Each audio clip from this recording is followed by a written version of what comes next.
UP में विधानसभा चुनाव की हलचल तेज। आज बहराइच से ओवैसी ने की चुनाव अभियान की शुरुआत। राजभर के साथ प्रेस कॉन्फ्रेंस में बोले ओवैसी, यूपी में अब नहीं चलेगा मुस्लिम यादव फॉर्मूला। एक बात याद रखिए, उत्तर प्रदेश में MY कॉम्बिनेशन नहीं चलेगा, A to Z अलायंस चलेगा बस। ये बात याद रखिए। ओवैसी यूपी में बड़ी बढ़त की बात करते रहे। हालांकि जिस सुहेलदेव पार्टी के साथ उन्होंने गठबंधन किया है, उनसे सीटों पर अब तक नहीं बनी है सहमति। 100 सीटों पर हम चुनाव लड़ेंगे, कोई इस बारे में फैसला हुआ? नहीं, सीटों के संबंध में कोई चर्चा नहीं। अभी चुनाव का समय है और सीटों के संबंध में आगे हम लोग बैठ के बात करेंगे। इससे पहले ओवैसी यूपी में बीजेपी पर सीधे हमले बोलते रहे, लेकिन अब की बार उन्होंने समाजवादी पार्टी को सीधा निशाना बनाया है। मंत्री बनते ही एक्शन में आई पीएम मोदी की नई टीम। आज नए मंत्रियों ने सुबह से ही अपने अपने पदभार संभालना शुरू किया। महाराष्ट्र के पूर्व सीएम नारायण राणे ने MSME मंत्री के तौर पर अपना काम संभाला। किरेन रिजिजू को बेहतर काम के इनाम के तौर पर स्वतंत्र प्रभार से प्रमोट करके कानून मंत्री बनाया गया। JDU कोटे से RCP सिंह को इस्पात मंत्रालय का जिम्मा सौंपा गया है, जबकि अनुराग ठाकुर को प्रमोशन मिला है। अनुराग ठाकुर ने सूचना प्रसारण मंत्री के तौर पर जिम्मेदारी संभाली है। वहीं अश्विनी वैष्णव ने रेल मंत्रालय का काम संभाला। जी किशन रेड्डी राज्य मंत्री से कैबिनेट मंत्री बनाए गए हैं। उन्हें पर्यटन और संस्कृति मंत्री बनाया गया है। स्वास्थ्य मंत्री हर्षवर्धन को हटाकर स्वास्थ्य मंत्रालय की जिम्मेदारी मनसुख मांडविया को दी गई है। महाराष्ट्र के डिंडोरी से सांसद डॉक्टर भारती पवार को स्वास्थ्य राज्य मंत्री बनाया गया है। मोदी की इस नई टीम में अपने अपने मंत्रालयों के काम में तेजी और छवि चमकाने की जिम्मेदारी तो है ही साथ 2024 के लोकसभा चुनाव में NDA का डंका बजाना भी मिशन है। JDU को मोदी सरकार में एक मंत्री पद ही तो मिला है, लेकिन इसी मंत्री पद को लेकर रस्साकसी शुरू हो गई है। बताया जा रहा है कि JDU सांसद ललन सिंह मोदी मंत्रिमंडल में पत्ता कट जाने से नाराज है। JDU के खेमे से मोदी सरकार में RCP सिंह को इस्पात मंत्री का दर्जा मिला है। RCP सिंह ने आज मंत्री पद का कार्यभार भी संभाल लिया, लेकिन CM नीतीश कुमार की तरफ से अब तक बधाई नहीं मिली है। मंत्रिमंडल विस्तार से पहले RCP के साथ JDU के ललन सिंह का भी नाम खूब चल रहा था। ललन सिंह नीतीश के करीबी हैं, लेकिन पद सिर्फ RCP को ही मिला और इसी को लेकर RJD JDU पर निशाना साध रही है और दावा कर रही है कि बीजेपी ने JDU का खेला कर दिया है। नीतीश कुमार जी की दुविधा समझी जा सकती है कि ना वो खुशी प्रकट कर पा रहे हैं, ना दुख जता पा रहे हैं, क्योंकि बाकी सांसद नाराज हैं। हालांकि JDU नाराजगी की खबरों को झूठा बता रही है। क्या JDU एक पद से संतुष्ट है? देखिए, अब संतुष्ट होने और नहीं होने का कोई विषय ही नहीं। कोई भी डिसीजन पार्टी में जब तक नहीं होता है तब तक कोई राय भी दी जाती है, लेकिन नॉर्म से ही कहता है, पार्टी का अनुशासन भी यही कहता है, किसी के लिए भी किसी दल पर यह लागू होता है कि पार्टी का जब डिसीजन हो जाए तो एक व्यक्ति का डिसीजन नहीं, सबका डिसीजन है। पटना में RCP सिंह के समर्थकों ने जगह जगह पोस्टर लगा दिए हैं, लेकिन नीतीश कुमार की चुप्पी ने कयासों के बाजार को गर्म कर दिया है। आखिर चुप्पी के पीछे राज क्या है? पश्चिम बंगाल से सांसद और पश्चिम बंगाल बीजेपी के युवा मोर्चा के अध्यक्ष का इस्तीफे वाला ड्रामा। पहले इस्तीफा दिया, उसके बाद शुभेंदु अधिकारी और कई अन्य नेताओं को खरी खोटी सुनाई और कुछ ही घंटों बाद वो इस्तीफा वापस भी ले लिया। सौमित्र खान ने बुधवार को दोपहर 2:22 पर इस्तीफा देते हुए फेसबुक पोस्ट किया। उन्होंने न सिर्फ इस्तीफा दिया था, बल्कि फेसबुक पर वीडियो डालकर विधानसभा में अपनी पार्टी के विपक्ष के नेता शुभेंदु अधिकारी पर हमला बोला। खान ने दावा किया कि अधिकारी सारा श्रेय खुद लेने का प्रयास कर रहे हैं। इससे बंगाल बीजेपी में खलबली मच गई, लेकिन करीब 6 घंटे के ड्रामे के बाद सौमित्र खान इस्तीफे से पलट गए। रात 8:45 पर उन्होंने फेसबुक पोस्ट में इस्तीफा वापस लेने का ऐलान कर दिया। कुछ घंटों बाद सौमित्र खान ने फेसबुक पर ही एक स्टेटमेंट जारी करके कहा कि गृह मंत्री अमित शाह और BL संतोष के आदेश पर वो अपना इस्तीफा वापस ले रहे हैं। मंत्री पद की शपथ लेने के बाद हैक हो गया ज्योतिरादित्य सिंधिया का अकाउंट। पुराने फोटो और वीडियो अपलोड होने से मचा हड़कंप। राज्यसभा सांसद ज्योतिरादित्य सिंधिया ने बुधवार को केंद्रीय मंत्री के रूप में शपथ ली। इसके बाद रात 2 बजे करीब उनके फेसबुक अकाउंट से कई सारे पोस्ट हुए। उनके वो पुराने वीडियो और फोटो अपलोड हो गए जिसमें कि उन्होंने कांग्रेस में रहते हुए बयान दिए थे। वो ऐसे बयान थे जिनमें वो बीजेपी पर हमलावर थे। वीडियो और फोटो अपलोड होने से हड़कंप मच गया। सिंधिया समर्थक कृष्णा घाटके ने बताया कि सुबह तक फेसबुक हैकिंग को रोक दिया और सभी डेटा रिकवर भी कर लिया गया। कांग्रेस छोड़कर बीजेपी में शामिल हुए ज्योतिरादित्य सिंधिया को कल ही नागरिक उड्डयन मंत्री बनाया गया है। सोशल मीडिया प्लेटफॉर्म ट्विटर को देश के नए आईटी मिनिस्टर अश्विनी वैष्णव की चेतावनी। अश्विनी वैष्णव ने कहा कि देश का कानून सबसे ऊपर, ट्विटर को देश का कानून मानना ही होगा। नए आईटी मिनिस्टर अश्विनी वैष्णव ने अपना मंत्रालय गुरुवार को संभाल लिया। उन्होंने सबसे पहले ट्विटर को चेतावनी दी है। उन्होंने कहा कि देश का कानून सबसे ऊपर है और ट्विटर को इसे लागू करना ही होगा। जो देश का कानून है, देश का कानून सबको पालन करना चाहिए। केंद्र सरकार के नए कानून को लेकर सरकार और ट्विटर के बीच तनातनी जारी है। इस सब के बीच अब ट्विटर ने दिल्ली हाई कोर्ट में कहा है कि वो शिकायत अधिकारी की नियुक्ति अगले 8 हफ्ते में करेगा। महाराष्ट्र से बीजेपी सांसद नारायण राणे ने मोदी मंत्रिमंडल में आज अपना पद संभाला। केंद्रीय मंत्री बनते ही नारायण राणे ने महाराष्ट्र के मुख्यमंत्री उद्धव ठाकरे पर निशाना साधा। महाराष्ट्र के मुख्यमंत्री ने क्या फोन कर बधाई दी? आप केंद्रीय मंत्री बने हैं महाराष्ट्र से? नहीं, बधाई नहीं दी। इतना दिल उनका बड़ा नहीं है, मगर उसने बधाई नहीं दी। मैं समझता हूँ पूरे महाराष्ट्र में सभी जिलों से मेरे को बधाई मिली, यही उनकी बधाई मैं समझता हूँ। दरअसल महाराष्ट्र से किसी भी पार्टी का कोई सांसद अगर केंद्र में मंत्री बनता है तो मुख्यमंत्री उन्हें बधाई देते हैं, लेकिन ऐसा हुआ नहीं। इससे पता चलता है कि शिवसेना और राणे के रिश्ते कितने तीखे हैं। राजधानी दिल्ली के सीजे कॉम्प्लेक्स स्थित सीबीआई हेडक्वार्टर में गुरुवार सुबह अचानक से आग लग गई। हम सीबीआई हेडक्वार्टर के बाहर खड़े हैं और जो ये आग थी बेसमेंट के 2nd फ्लोर पर जो एसी का प्लांट है वहाँ से शुरू हुई थी। धीरे धीरे केबल में आग फैली और जो धुआं था वो ऊपर की मंजिलों तक फैल गया। सुबह का समय था, जो जितने भी कर्मचारी हैं वो हेडक्वार्टर के अंदर ही मौजूद थे। आनंद फानन में उन्हें बाहर निकाला गया, रेस्क्यू ऑपरेशन शुरू किया गया और फायर ब्रिगेड की गाड़ियां यहां पर पहुंची। 7 गाड़ियों ने करीब 2 घंटे की मशक्कत के बाद जो आग था उस पर पूरी तरीके से काबू पा लिया। फिलहाल जो स्थिति है वो अब पूरी तरीके से नियंत्रण में है। किसी के हताहत होने की कोई जानकारी नहीं है। जो शुरुआती जानकारी सामने आई है वो शॉर्ट सर्किट के कारण जो आग थी वो शुरू हुई थी और देखते ही देखते आग बढ़ने लगी। जो धुआं था वो ऊपर की मंजिल पर फैलने लगा। यही वजह है एहतियातन सभी कर्मचारियों को बाहर निकाल दिया। फिलहाल जो आग है वो पूरी तरीके से काबू कर ली गई है और किसी के भी इस आग में हताहत होने की खबर नहीं है।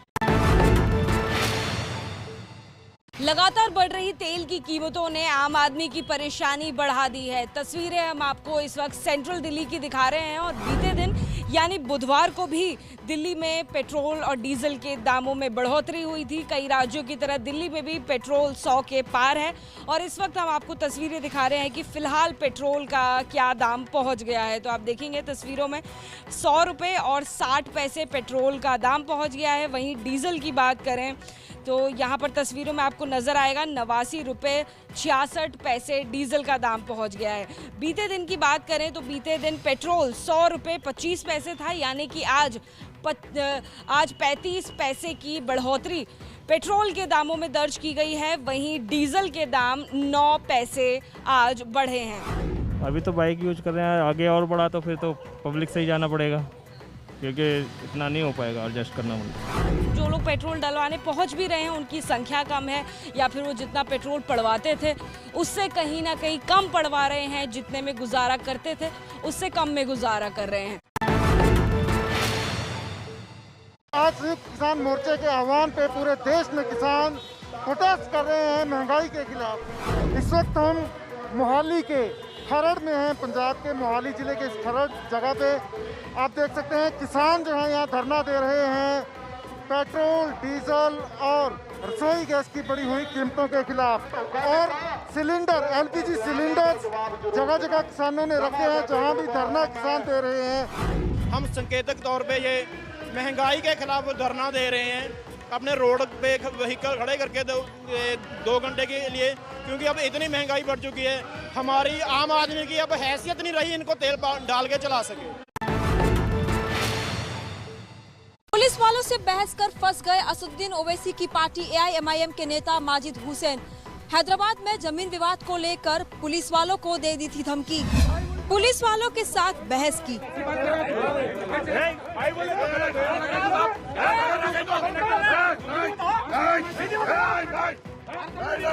पुलिस वालों को धमकी दी।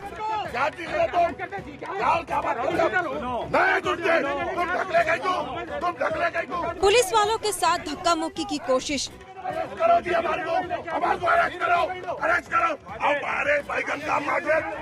ये तस्वीरें असदुद्दीन ओवैसी की पार्टी AIMIM के सीनियर नेता माजिद हुसैन की है। आरोप है कि हैदराबाद में एक जमीन विवाद में ये झगड़ा हुआ। इसमें AIMIM के नेता माजिद हुसैन ने एक शख्स को पुलिस के सामने धमकी दी और पुलिस वालों ने रोकने की कोशिश की तो माजिद उनसे भी उलझ गए। वीडियो वायरल है और MIM नेता माजिद पर सवाल उठ रहे हैं। बाद में पुलिस ने माजिद हुसैन पर केस दर्ज कर लिया है। उन पर सरकारी काम में रुकावट डालने का आरोप लगाया गया है। पश्चिम बंगाल में चुनाव के बाद हो रही राजनीतिक हिंसा में पुलिस की भूमिका पर अब उठ रहे हैं सवाल। NHRC की टीम जब पूछताछ कर रही थी पुलिस वालों से मुर्शिदाबाद में, उसका वीडियो हो गया है वायरल। इतना फियर पुलिस का, इतना खौफ निकला नहीं। ये हाथ जोड़कर कह रहा है कि पुलिस को मत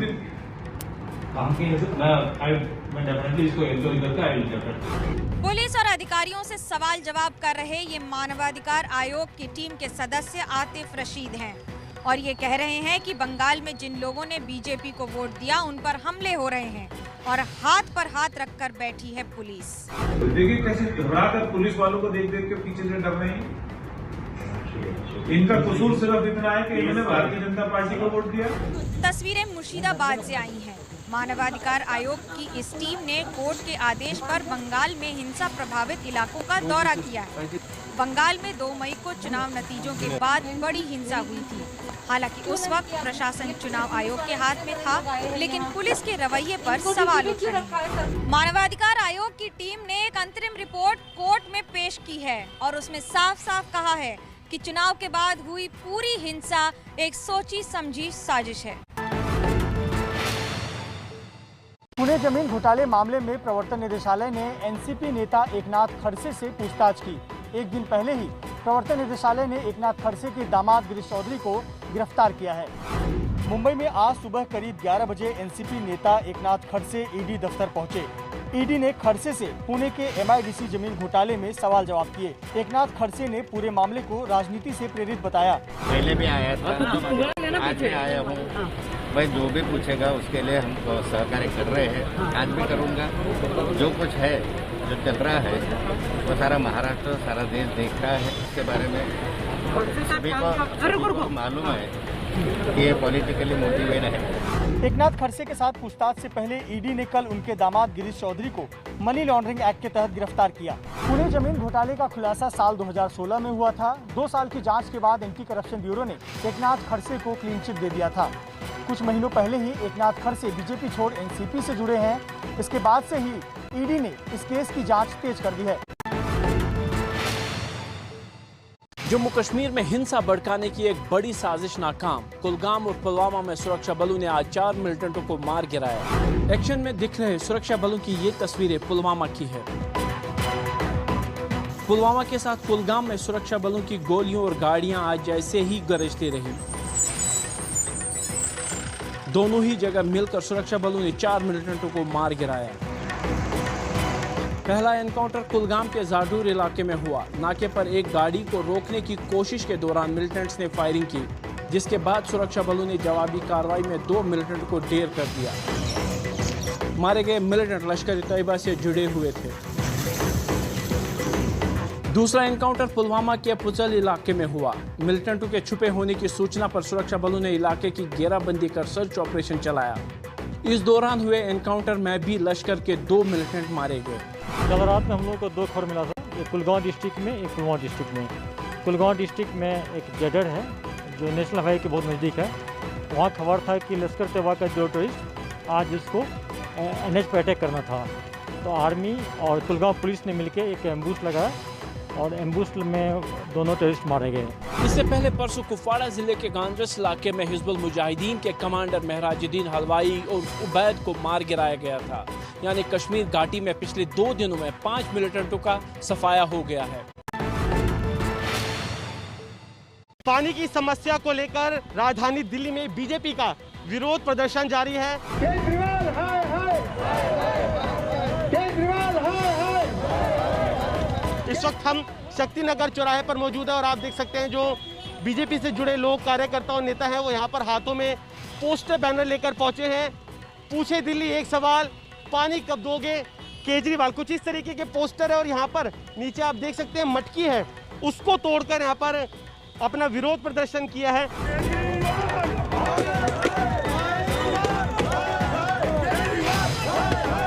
केजरीवाल सरकार जो दिल्ली जल बोर्ड की भी मालिक है, उन्होंने दिल्ली में त्राहिमाम कर रखा है। ऐसी सड़ी गर्मी में एक तो पानी नहीं आ रहा, ऊपर से जो पानी आ रहा है वो बेहद गंदा है। आप उसको पीने तो क्या, आप उसको नहा भी नहीं सकते उस पानी से। उन्होंने 2015 में भी वादा किया था कि मैं दिल्ली की जनता को नल के अंदर आरओ का वाटर दूंगा, और आज भी दिल्ली की जनता को आधे घंटे के लिए इंतजार पानी के लिए वेट करना पड़ता है सुबह। विज्ञापन केजरीवाल देना बंद करे और इसी पानी के अहम मुद्दे को लेकर राजधानी दिल्ली में अलग अलग जगहों पर बीजेपी का यूं ही विरोध प्रदर्शन जारी है। आज देश भर में कोरोना मामलों में फिर उछाल आया। करीब 50 दिन बाद रोजाना ठीक होने वाले लोगों से ज्यादा मरीज कल रिपोर्ट हुए। पिछले 24 घंटे में देश भर में 45,724 लोगों की कोरोना रिपोर्ट पॉजिटिव आई। इस दौरान 44,506 लोग ठीक हुए। देश में 56 दिनों के बाद नए केस ठीक होने वाले मरीजों से ज्यादा आए हैं। 56 दिन बाद ही एक्टिव केस में बढ़ोतरी देखी गई है। एक्टिव केस यानी इलाज करा रहे मरीजों की संख्या 359 की बढ़ोतरी दर्ज की गई है। पिछले 24 घंटे में 819 कोरोना मरीजों की मौत भी हुई है। कोरोना के नए मामले सबसे ज्यादा केरल और महाराष्ट्र में रिपोर्ट हो रहे हैं। पूरे देश में कोरोना से अब तक 4 लाख से ज्यादा लोगों की जान जा चुकी है। नहीं रहे हिमाचल प्रदेश के पूर्व मुख्यमंत्री वीरभद्र सिंह। 87 साल की उम्र में हुआ निधन। वीरभद्र सिंह को कोरोना का संक्रमण भी हुआ था।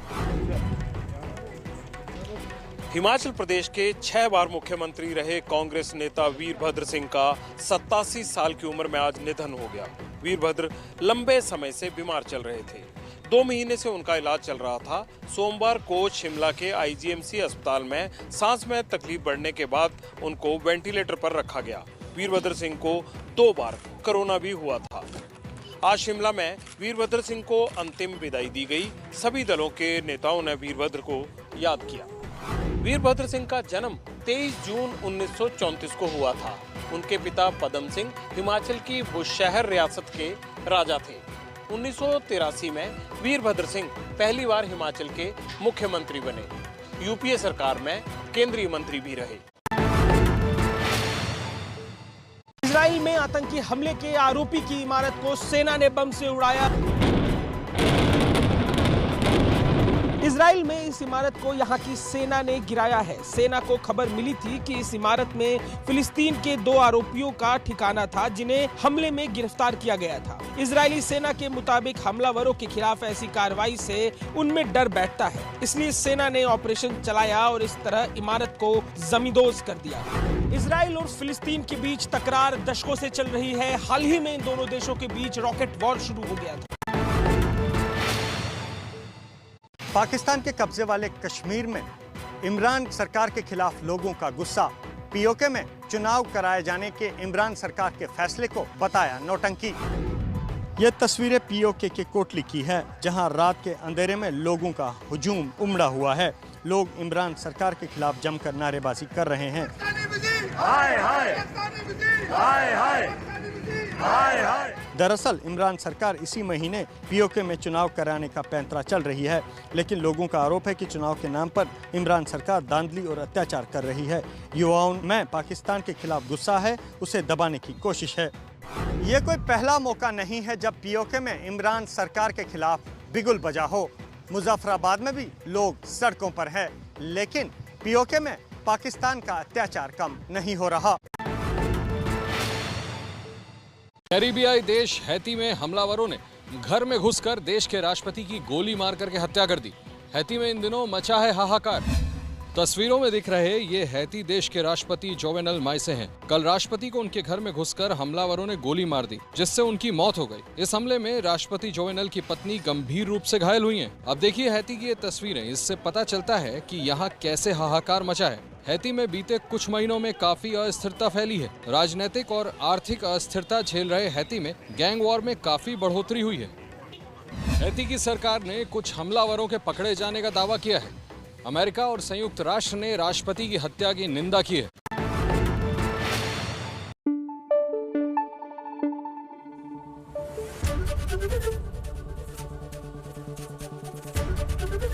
एबीपी न्यूज आपको रखे आगे।